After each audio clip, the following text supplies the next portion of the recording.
Now we will start the third unit of this paper, that is relativity and electrodynamics, and this unit comprises interaction of electromagnetic waves with matter, यानी कि matter के साथ में कोई भी electromagnetic wave जो है वो किस तरह से इंटरेक्ट करती है. In this unit we will deal with the dispersion and basically the scattering. Dispersion को हिंदी में बोलते हैं विक्षेपण और स्कैटरिंग को हिंदी में बोलते हैं प्रकीर्णन. ओके, तो सबसे पहले इससे पहले वाली यूनिट्स में हमने ये पढ़ा, मैक्सवेल की इक्वेशन की मदद से हमने अलग अलग मीडियम में इलेक्ट्रोमैग्नेटिक वेव्स की प्रोपोगेशन और एक मीडियम से दूसरे मीडियम में ट्रैवल करने पर उसके रिफ्लेक्शन और रिफ्रैक्शन को एक्सप्लेन किया.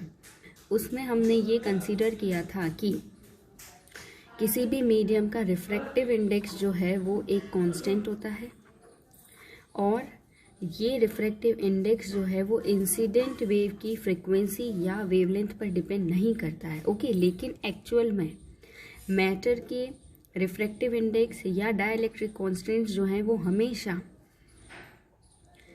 इंसिडेंट होने वाली वेव की फ्रीक्वेंसी या वेवलेंथ पर डिपेंड करता है ना. और ये बहुत बार इंसिडेंट होने वाली वेव के एम्पलीट्यूड पर भी डिपेंड करता है. तो मीडियम के रिफ्रैक्टिव इंडेक्स की इलेक्ट्रोमैग्नेटिक वेव की वेवलेंथ पर डिपेंडेंसी को ही क्या बोलते हैं, डिस्पर्जन. तो till now we have considered that refractive index is independent of incident waves, frequency and wavelength. Okay, लेकिन in actual practice refractive index is function of frequency or wavelength of the incident wave and sometimes it is also function of amplitude of the incident wave. Okay, तो refractive index की incident होने वाले wave की wavelength या frequency और amplitude पर dependency जो है उसे हम बोलते हैं डिस्पर्जन. ओके, ऑप्टिक्स में हम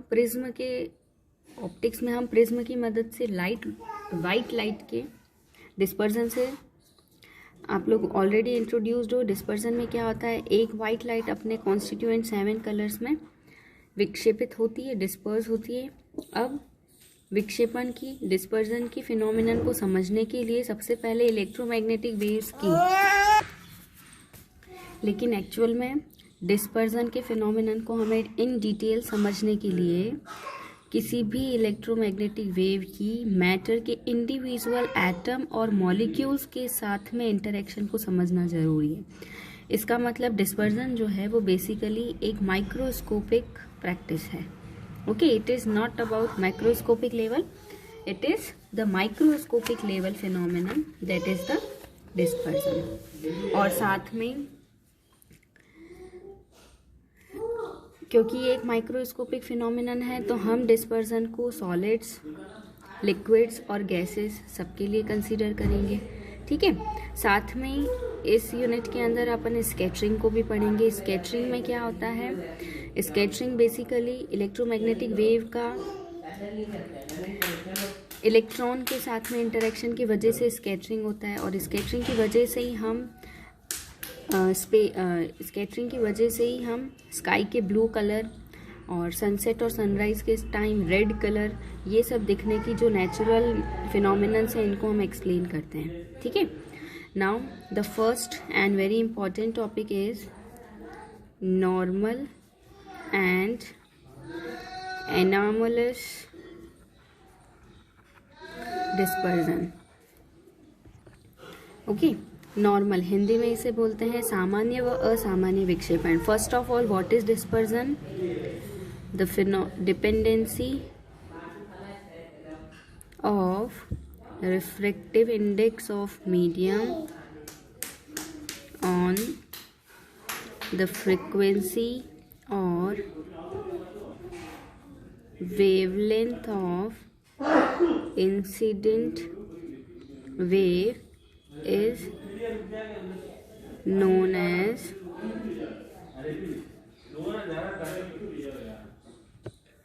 और हिंदी में हम बोल सकते हैं किसी भी माध्यम के अपवर्तनांक का इंसिडेंट होने वाली इलेक्ट्रोमैग्नेटिक वेव की आवृत्ति या वेवलेंथ के साथ परिवर्तन की घटना को विक्षेपण कहते हैं। और वो सारे मीडियम्स इन विच such dependency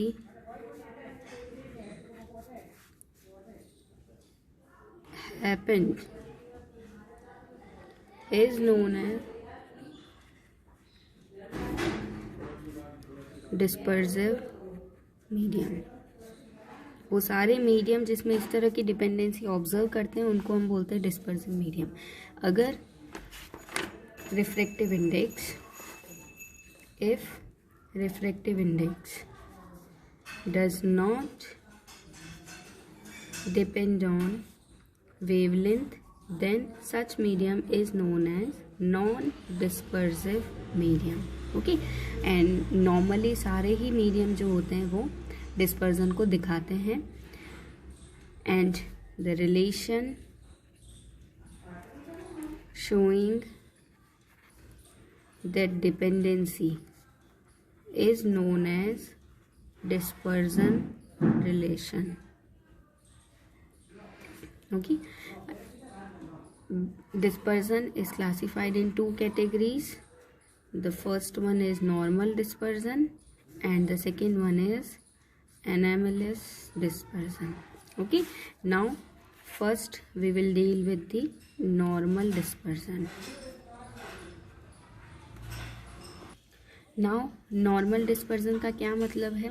अगर मीडियम का रिफ्रैक्टिव इंडेक्स इंसिडेंट होने वाली इलेक्ट्रोमैग्नेटिक वेव की वेवलेंथ के एक वाइड रेंज में धीरे धीरे यानी कि ग्रेजुअली अगर वो कम हो रहा है तो इस तरह का डिस्पर्जन कहलाएगा नॉर्मल डिस्पर्जन, सामान्य विक्षेपण। ओके, ये देखो रेंज जो है वो वाइड रेंज है, 4000 टू ऑलमोस्ट 7000 अपन कंसिडर कर रहे हैं, यानी कि 3000 एंगस्ट्रम की रेंज के अंदर रिफ्रैक्टिव इंडेक्स जो है वो ग्रेजुअली कम हो रहा है, तो इस तरह का फिनोमिनन कहलाएगा नॉर्मल डिस्पर्जन।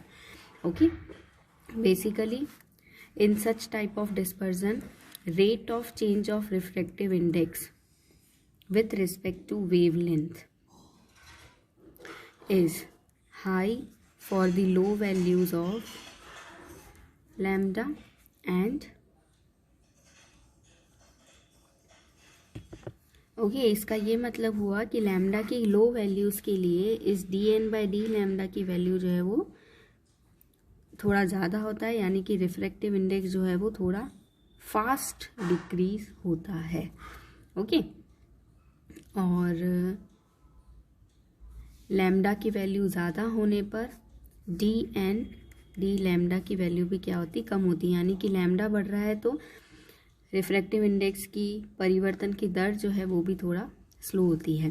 और ये जो ग्राफ है, this graph is showing normal dispersion for the glass.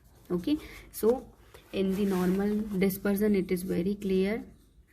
For the normal dispersion, rate of change of refractive index is less than 0। Okay, तो this is all about the normal dispersion। अगर medium का refractive index incident होने वाली electromagnetic wave की wavelength के एक range में wavelength के साथ में धीरे धीरे ग्रेजुअली कम हो रहा है तो वो एक नॉर्मल डिस्पर्जन का फिनोमिनन है। Okay, and the second one is anomalous dispersion. Hindi में इसे बोलते हैं असामान्य विक्षेपण। एनामलस डिस्पर्जन का क्या मतलब हुआ?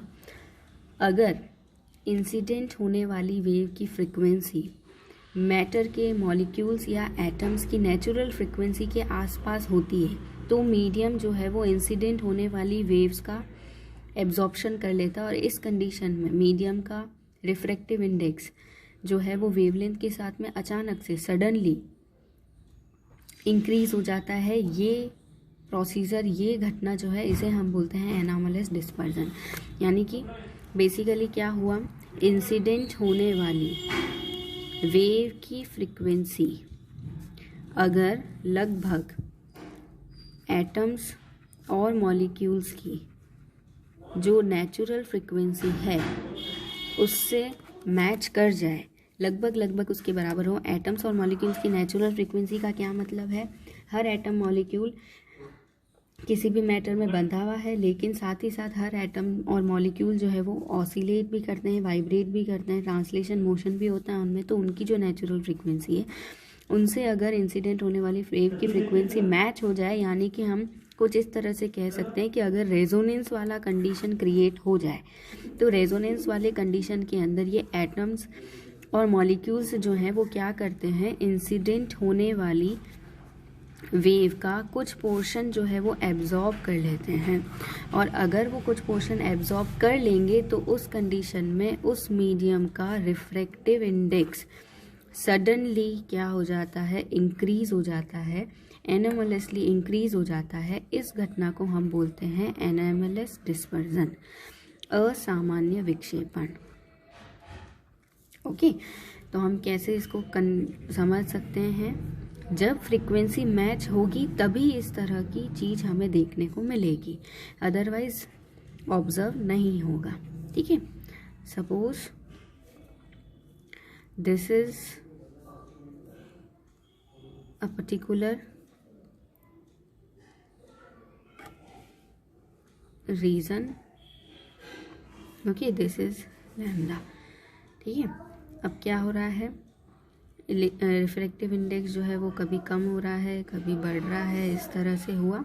और एक पर्टिकुलर वेवलेंथ रीजन में आने पर क्या हुआ, इलेक्ट्रोमैग्नेटिक वेव की वेवलेंथ और इन एटम्स के जो मैटर के जो एटम्स और मॉलिक्यूल्स हैं उनकी वेवलेंथ में एग्जैक्ट मैच हुआ, और एग्जैक्ट मैच हुआ, ओके। और फिर ये क्या हुआ, अचानक से इसकी रिफ्रैक्टिव इंडेक्स में सडन इंक्रीज हुआ और पर्टिकुलर रेंज में वो इंक्रीमेंट हुआ, एंड देन आफ्टर दैट वापस रिफ्रैक्टिव इंडेक्स जो है वो डिक्रीज हो रहा है। तो ये जो डिक्रीमेंट है ये तो अपना नॉर्मल डिस्पर्जन है ही। In that case dn/d lambda is less than 0।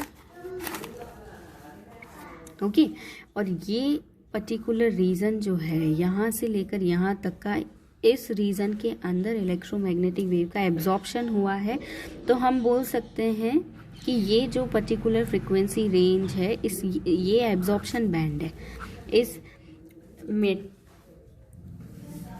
अवशोषण बैंड हम इसे बोल सकते हैं। और इस एब्जॉर्प्शन बैंड के अंदर रिफ्रैक्टिव इंडेक्स में सडन इंक्रीज हुआ है, इसको बोलेंगे एनोमलस डिस्पर्जन।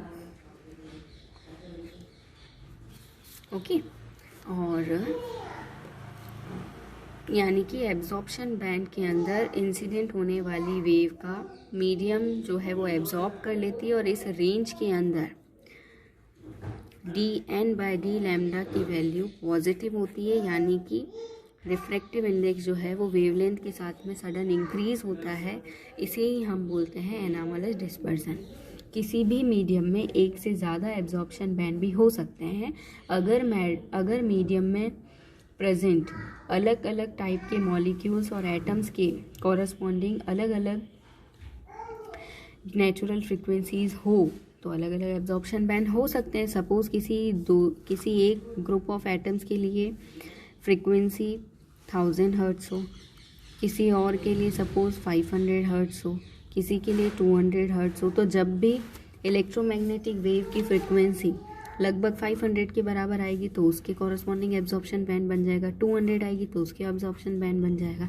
तो ये डिपेंड करता है कि मैटर के अंदर जो अलग अलग टाइप के एटम्स और मॉलिक्यूल्स हैं उनकी नेचुरल फ्रीक्वेंसीज क्या है।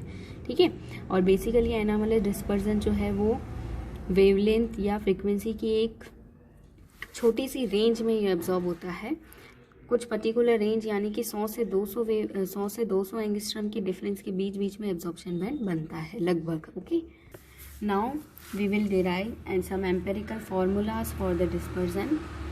ओके, तो एम्पिरिकल फॉर्मूलाज का क्या मतलब हुआ, कॉशीज, सेल्मियर और इन्होंने कुछ एक्सपेरिमेंट के बेसिस पे फॉर्मूलाज निकाले, उनको अपन बोलेंगे एम्पिरिकल फार्मूला।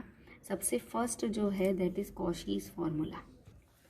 ये साइंटिस्ट के खुद के अनुभव और उनके एक्सपीरियंस पे कैलकुलेटेड फार्मूलाज हैं, तो इनको डिराइव करने का एक डेफिनेट फॉर्मेट होगा, उसी को अपने को फॉलो करते हुए चलना है। तो कॉशी ने 1836 में नॉर्मल डिस्पर्जन को एक्सप्लेन करने के लिए एक रिलेशन दिया जिसको ही हम कॉशीज फार्मूला बोलते हैं।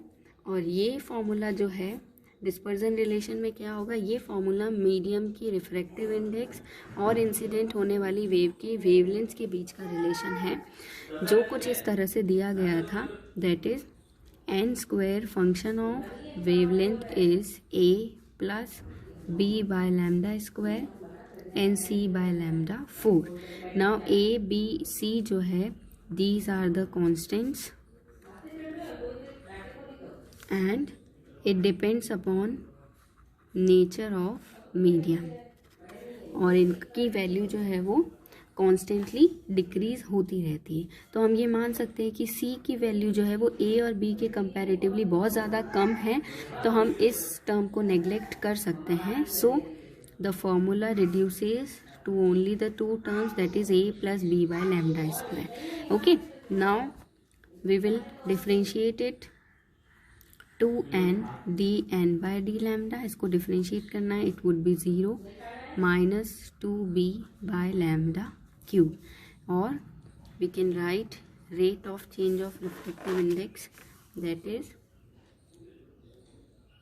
Minus 1 by n and b by lambda cube. Okay, now again substituting for the n using this equation. So n would be a plus b by lambda square power half. Substituting this, we would get dn by d lambda is minus b by lambda cube, and n की जगह हम लिख सकते हैं a plus b by lambda square power half. Denominator में है ये, इसलिए पावर माइनस हो गया। ओके,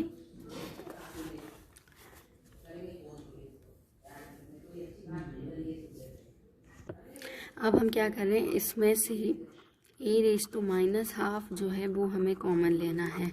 तो क्या बनेगा, a minus half b by lambda cube, और यहाँ बन जाएगा 1 plus B by A lambda square power minus half.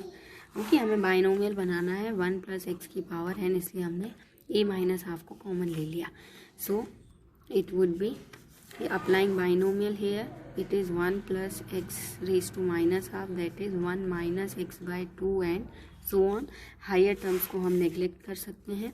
So it is d N by D lambda is a raised to minus half b by lambda cube 1 minus b upon 2a lambda square and so on. Okay, इसको solve करिए, we would get a raised to minus half b by lambda cube, and then in the next term we would get lambda raised to 5.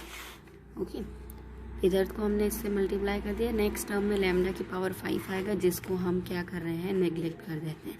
So basically हमें क्या मिला, D N by D lambda is minus of 1 by lambda cube, और this is the required Cauchy's formula, और जो dependency बता रहा है frequency पर, साथ ही D N by D lambda की वैल्यू जो है वो नेगेटिव भी आ रही है। और यही हमने नॉर्मल डिस्पर्जन में पढ़ा था कि d n by d lambda यानी कि rate of change of reflective index is negative in case of normal dispersion. Okay, and this is inversely proportional to the lambda cube, यानी कि d n by d lambda का मान lambda के बढ़ने के साथ साथ में कम होगा, और इसीलिए ये जो फॉर्मूला है ये नॉर्मल डिस्पर्जन की जो ग्राफ हमें मिला है, नॉर्मल डिस्पर्जन का जो ग्राफ है उस ग्राफ से लगभग मैच होता है। कॉशीज फार्मूला जो है वो नॉर्मल डिस्पर्जन के विजिबल रीजन के कॉरस्पॉन्डिंग वेवलेंथ के लिए ही वैलिड है, लेकिन इंफ्रारेड रीजन में ये फॉर्मूला जो है ये एक्सपेरिमेंट से मैच नहीं करता है, और ये फॉर्मूला जो है कॉशी का फॉर्मूला एनॉमलस डिस्पर्जन को भी एक्सप्लेन नहीं करता है. Okay, now the next empirical formula is Sellmeier's formula. Okay, Sellmeier ने 1871 में डिस्पर्जन के लिए एक फॉर्मूला दिया जिसमें मीडियम के एटम्स और मॉलिक्यूल्स को इलेक्ट्रॉन से बाउंड मानते हुए वाइब्रेटिंग कंसीडर किया गया, और जब भी मीडियम पर एक डेफिनेट फ्रीक्वेंसी या वेवलेंथ की रेडिएशन इंसिडेंट होती है तो इन एटम्स में रेजोनेंस की कंडीशन क्रिएट होती है, और जिससे ये इंसिडेंट होने वाली वेव का मैक्सिमम एब्जॉर्प्शन कर लेते हैं, और इस एब्जॉर्प्शन की वजह से ही एनॉमलस डिस्पर्जन हमने एक्सप्लेन किया था, और इस एब्जॉर्प्शन रेजोनेंस की कंडीशंस क्रिएट होने की वजह से ही एब्जॉर्प्शन बैंड्स बनते हैं. ओके, ऐसा कंसीडर किया गया. तो सेल्मियर का जो एम्पेरिकल फॉर्मूला था that is okay, so that empirical formula is n square lambda is 1 plus summation a k lambda square upon lambda square minus lambda k square. Okay, where a k is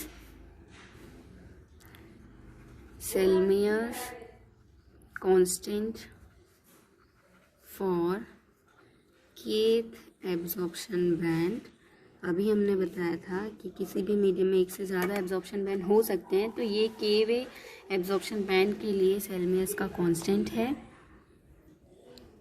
and lambda के is resonant frequency. Okay, या फिर हम बोल सकते हैं कि absorption band की natural frequency है. अब अगर हम ये कंसीडर करें कि इंसिडेंट होने वाली वेव की फ्रीक्वेंसी एब्जॉर्प्शन बैंड की रेजोनेंट फ्रीक्वेंसी से बहुत ज़्यादा बड़ी हो, तो उस कंडीशन में that n square is 1 plus summation of k a के लैम्डा स्क्वायर. इसमें से हमने लैम्डा स्क्वायर को कॉमन ले लिया, we would get 1 minus lambda के square by lambda square. Okay, ये कट हो गया, we would get 1 plus summation ak, and it is 1 minus lambda k square by lambda square की power -1. Again applying binomial, we would get 1 plus lambda k square by lambda square, और higher terms को हमने neglect कर दिया. Now solve it, we would get 1 plus summation of ak plus summation of ak lambda k square by lambda square. Okay, now this is a single term, इसको हमने लिख दिया a, और इसमें हमने लिख दिया b by lambda square, where b is summation of इस पूरी टर्म को हमने लिख दिया a, और इसकी जगह हमने लिख दिया p by lambda square, where b is summation of a k lambda के स्क्वायर. ओके, तो ये वाला जो सेल्मियस का फॉर्मूला है, ये फॉर्मूला हाई फ्रिक्वेंसी रेंज पर कॉशी के फॉर्मूले में चेंज हो जाता है. ये इक्वेशन तो कॉशी के फॉर्मूले से मैच करती है, इसलिए सेल्मियर का फॉर्मूला नॉर्मल के साथ साथ एनॉमलस डिस्पर्जन को भी एक्सप्लेन करता है, क्योंकि हम यहाँ पर हमने कंडीशन ये ली है that lambda, if lambda is very very greater than lambda के, तब ये किस में चेंज हो गया, कॉची के फॉर्मूला में चेंज हो गया. और अगर हम ये कंडीशन नहीं लेंगे तो ये नॉर्मल एनॉमलस डिस्पर्जन को भी एक्सप्लेन कर ही रहा है. ओके, तो ये दोनों फार्मूला जो हैं, कॉशी का फॉर्मूला सिर्फ नॉर्मल डिस्पर्जन के लिए है, सेल्मियस का फॉर्मूला नॉर्मल के साथ साथ एनॉमलस के लिए भी है. एक और एम्पेरिकल फॉर्मूला दिया गया था that is known as Hartmann's empirical formula. Okay, तो according to Hartmann the empirical formula was given like refractive index is a plus b by lambda minus c, where A, B and C are Hartmann constants, और जिनकी values experimentally calculate की जा सकती है। हार्टमान का formula जो है वो भी, ये फॉर्मूला नॉर्मल डिस्पर्जन को ही एक्सप्लेन करता है। इन अ पर्टिकुलर फ्रीक्वेंसी और wavelength range, Hartmann's formula explain normal dispersion. And the fourth one is Briot's formula, Briot's empirical formula, that was 1 by n square is k lambda square plus a by lambda square plus b by lambda 4। Okay, ये ब्रायोट्स empirical formula है और ये formula normal dispersion की explanation दे सकता है, लेकिन anomalous dispersion को explain नहीं कर सकता है। Okay, thank you. Now in the next video we will deal with Lorentz theory of dispersion in gases।